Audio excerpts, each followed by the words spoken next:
do everything with that's just as sweet as soda is, or candy. Having it in moderation that's not a bad thing.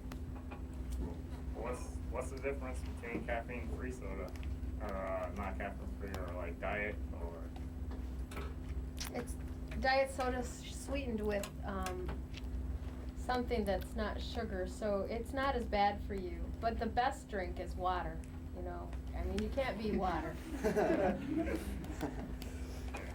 They both have caffeine. Yeah. You know, getting to drinking water, you know, it was hard for me. I tell you, I was one of those guys who drank soda pop, and you know, basically every chance I got, kind of. And when I started drinking water, now it's kind of like I crave for a good cold drink of water. When I'm running on the trail, I just got done running this portage race here yesterday, and I carry a water bottle with me, an insulated water bottle, and I carry water in it, and I got 2 thermos bottles, and they have water in it. I don't drink coffee on the trail or anything sweet. You get that water, and anybody that's in athletic sports will tell you, you got to keep those muscles lubricated in order to work good. Water is the best thing for you. Any of them sweet drinks and what have you, you know, I don't care what athlete advertises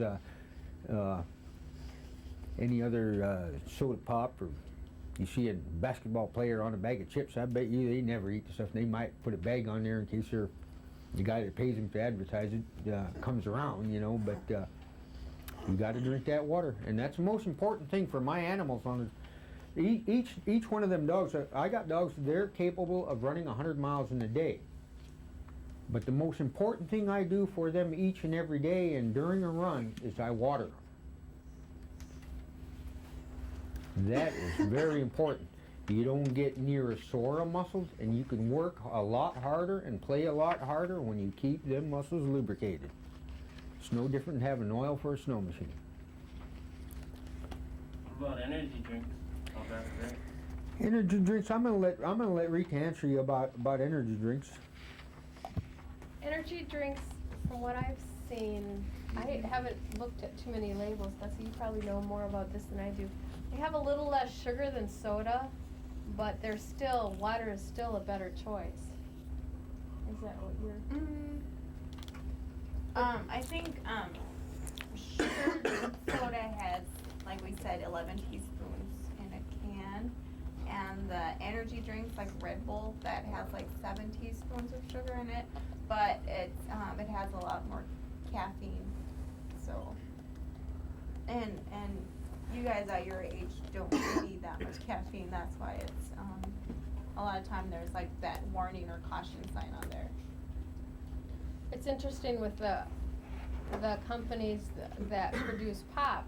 When you think about it, they make it taste good with the sugar, and then they put caffeine in it, so you have to have it. Because I don't know if any of you have ever tried, if you have drank caffeine and not drank it, the difference. So they put something that's actually addictive into it. You know, the caffeine that's in Coke and Pepsi and the caffeinated products. So they make it taste great, so you want it, and then they put something addictive in it, so you have to have it. So, you know, smart when you think about it on their part. They get you nice and addicted to it. They're not nice people. Yeah, that's right. They aren't thinking of your health, that's for sure. So, How about like Gatorade?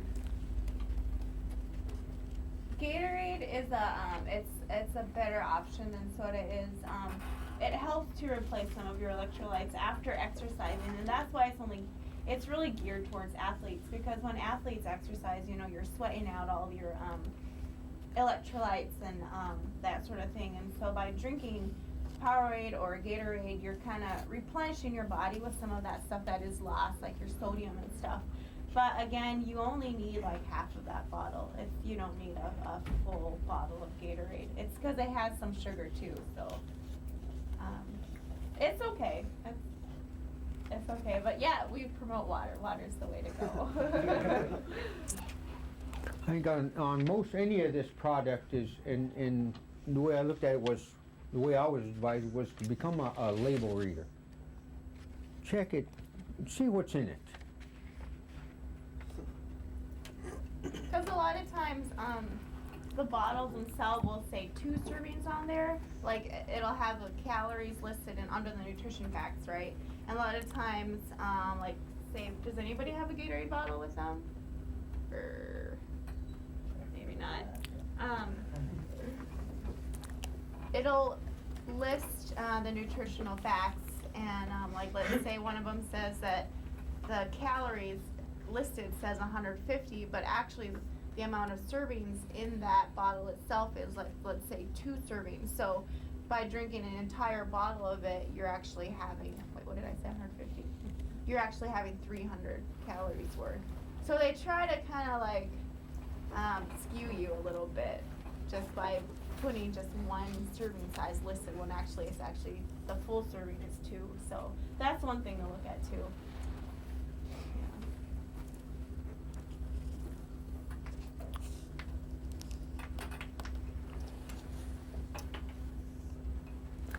So does anybody have any questions on any of this, on diabetes? You all know anybody with diabetes? Do you guys know the factors of diabetes? Like what some of the roles are of getting diabetes? Lack of exercise? High blood pressure.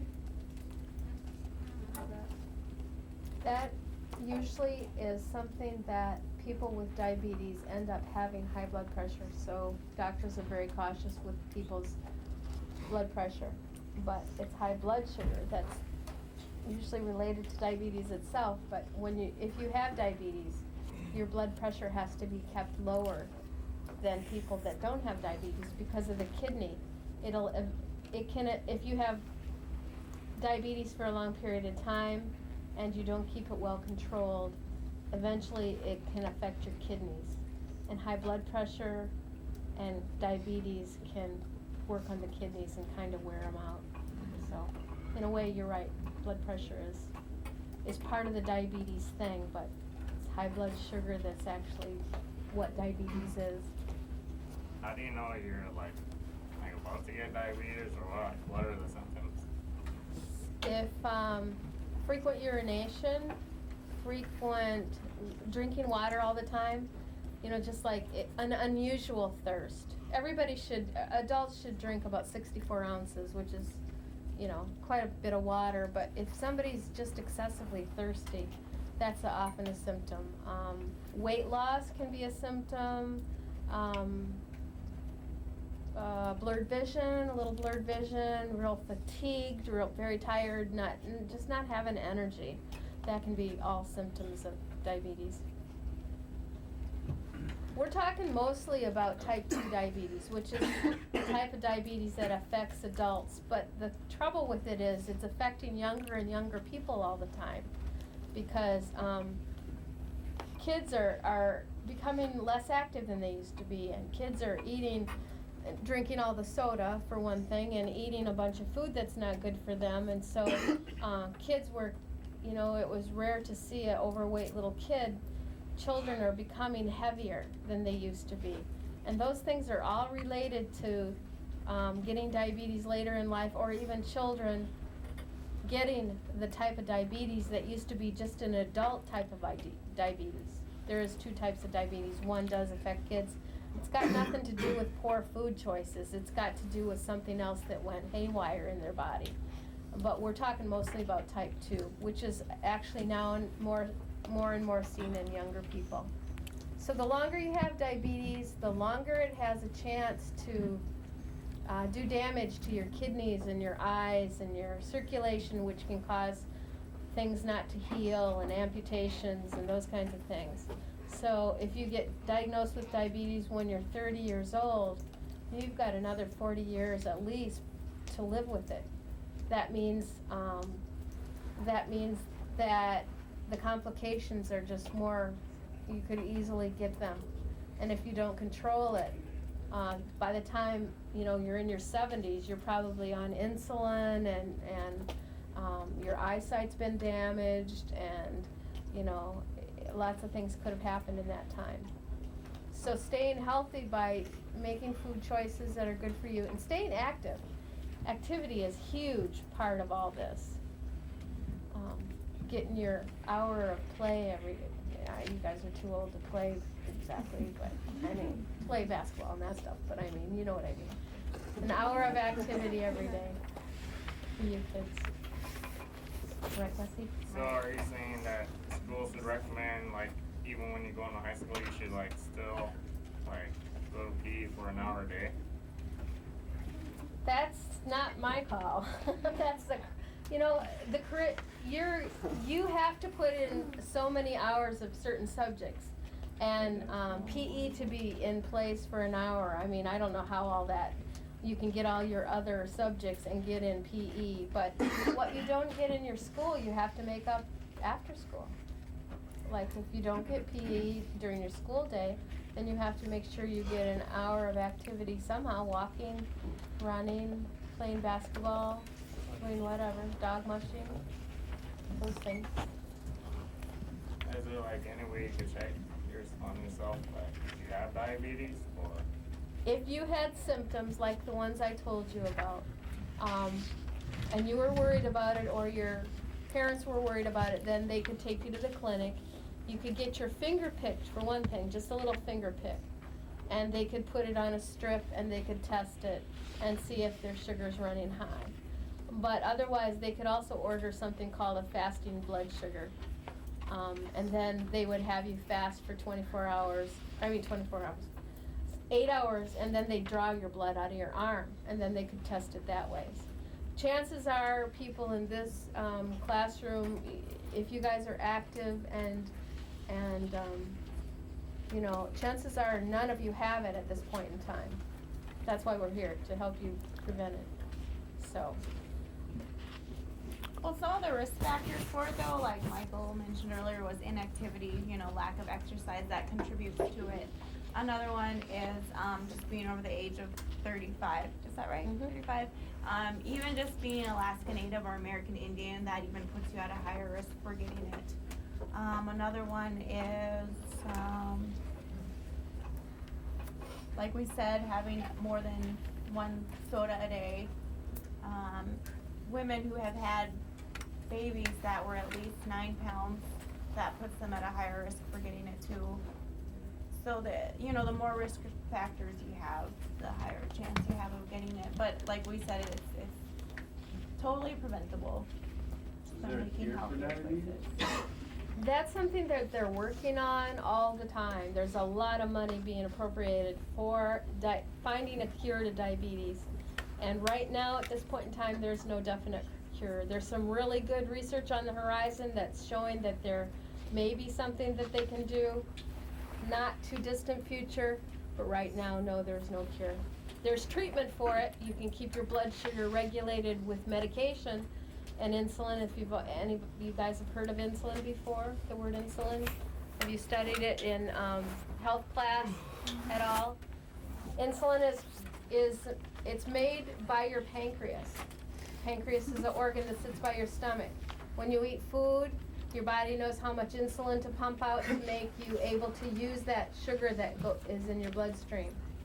And then somebody in the 1920s discovered insulin for people that couldn't make their own anymore.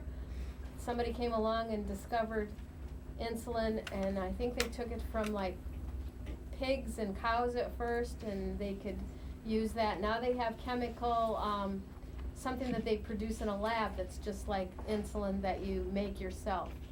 And that's what they inject themselves with to cover their blood sugar. They take a shot that makes them able to use the blood sugar. Blood sugar's not a bad thing. Whenever everybody has blood sugars that helps them get energy to the rest of their body.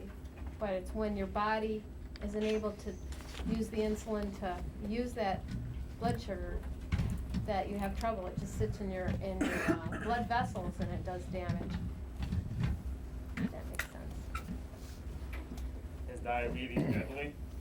Yeah, it is, because 70% of people that get type 2 diabetes will have a cardiac event, which means they'll either have a heart attack or they'll need a bypass surgery. Do you know what bypass surgery is? Where they have to replace the vessels on the heart. Or they need other procedures to fix their heart. So 70% of, in fact, it's even a little higher, I've heard recently, than 70% will have some sort of a heart problem. Plus, kidney failure, number one cause of kidney failure is diabetes. Number one cause of blindness is diabetes. Number one cause of amputations is diabetes. So, yeah, it can. And once you have one amputation, the chance of having another one is amazingly high. And then your life expectancy after an amputation is only about 5 years. So yes, it is deadly.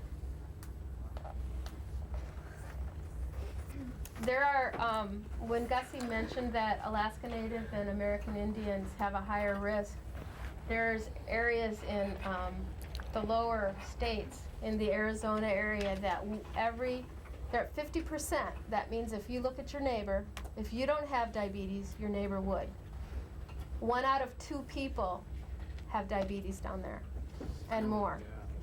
So that's what our department's about, is with prevention and bringing these things up to kids at a young age for them to think about, is that it doesn't have to be that way up in Alaska.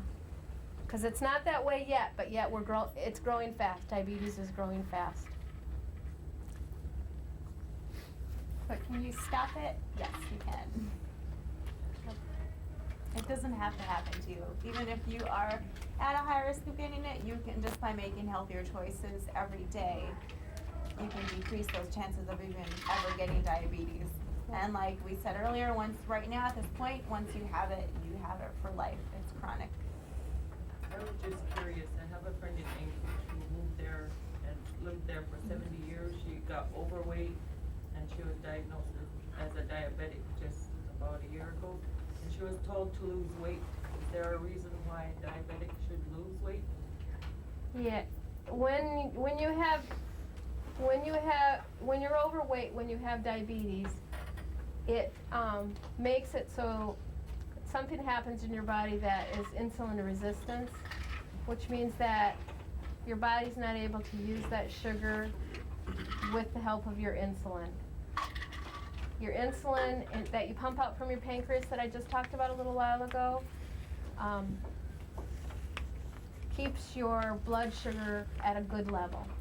If it's not working properly, the cells that your body have, you're made up of all cells, and when people are overweight and those cells have less receptors on them for that insulin to do its job, then their sugar ends up just staying high.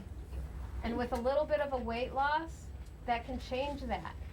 And it can be as little as 7 to 10% weight loss, and they can find that their insulin works better for them and gets that sugar into the cell like it's supposed to.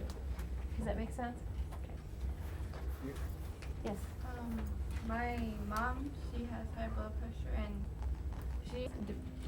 If it's insulin shock, it's because their blood sugar went too low. These can be emergency situations, they can be life-threatening situations. So if it's insulin shock, their blood sugar has gotten too low, usually it's because they are on insulin and they didn't eat properly and they gave themselves a shot of insulin and their blood sugar went way low. You can only tolerate a blood sugar as low as maybe 50. And that's even questionable.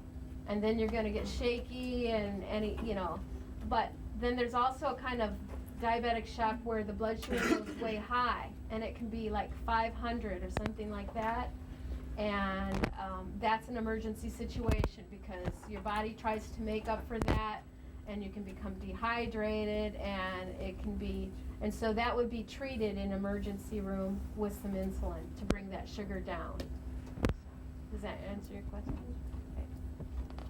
So is pancakes not really that healthy because we use white flour?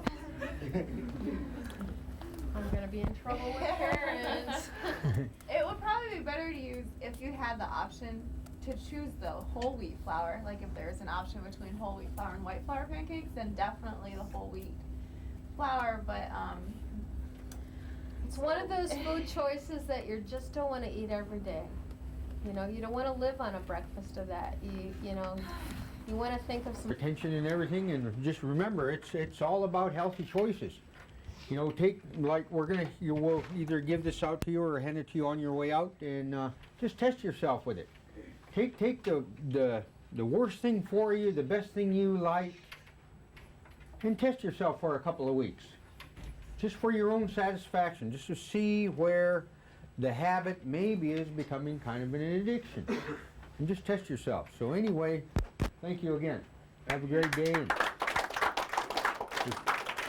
there's nothing wrong with being healthy.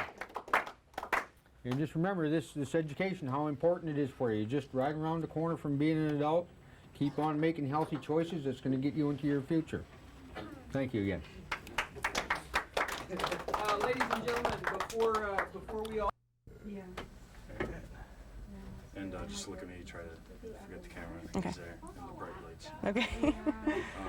Okay, the first thing we need is your name and spelling. Okay, my name is Kelly Keys. K-E-Y-E-S is my last name. And Kelly, K-E-L-L-Y. And what would your title here be? I'm a registered dietitian and the diabetes nutritionist here at the camp department. So tell me a little, I guess, what do you do here?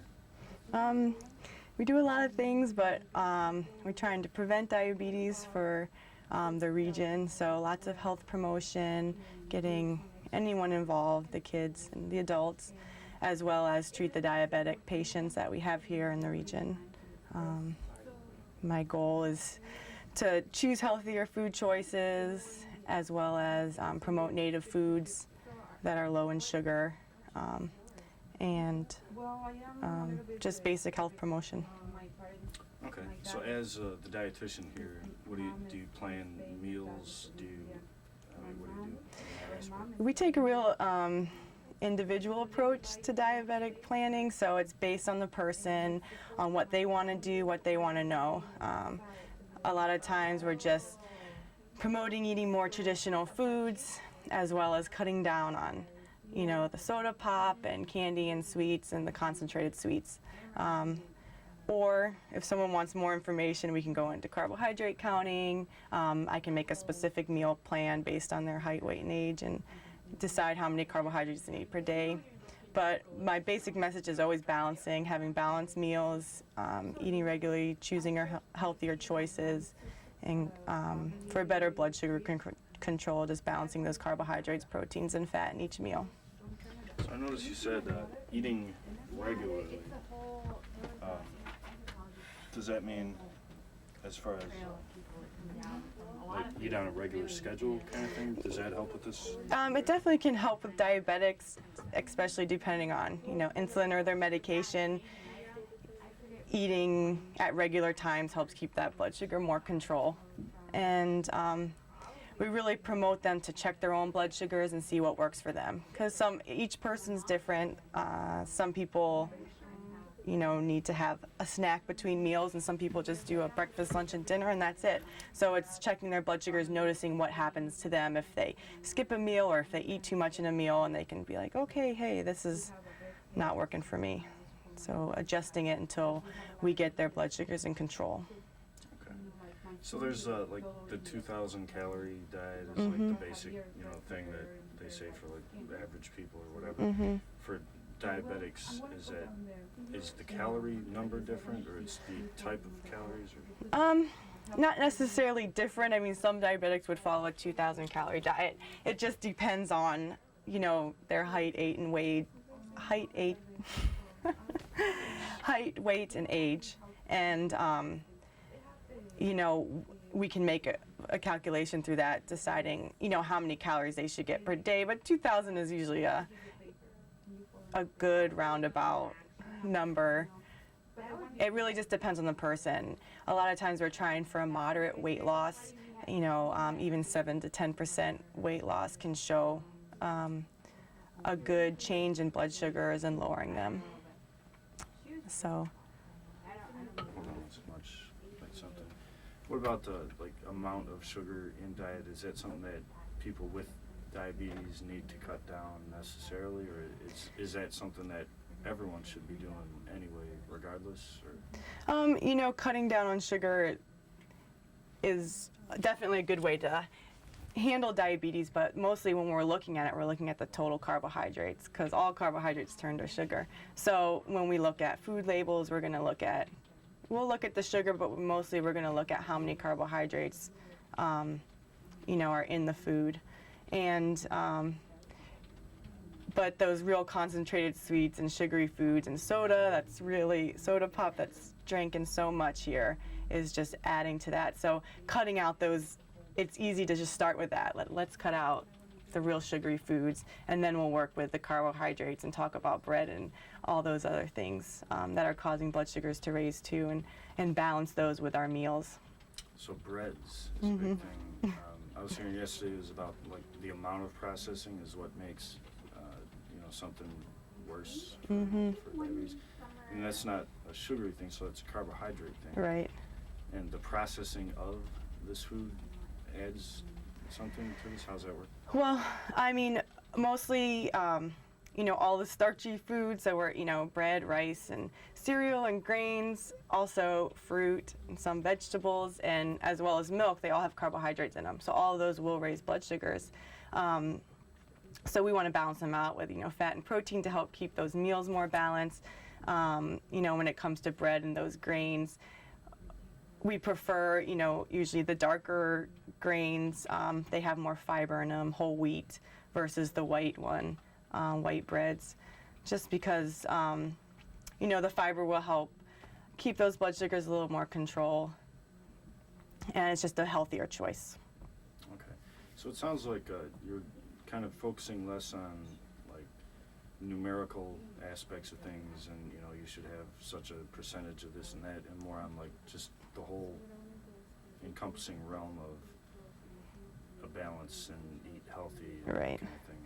Definitely in this region we do that. I will go into more detail with people who want to. If they want to know how many grams of carbohydrates can I have per day, and we can do that, break it down for them. And that's important for some people to have numbers and to look at and see, in each meal I should have 45 grams of carbohydrates or whatever it is for them.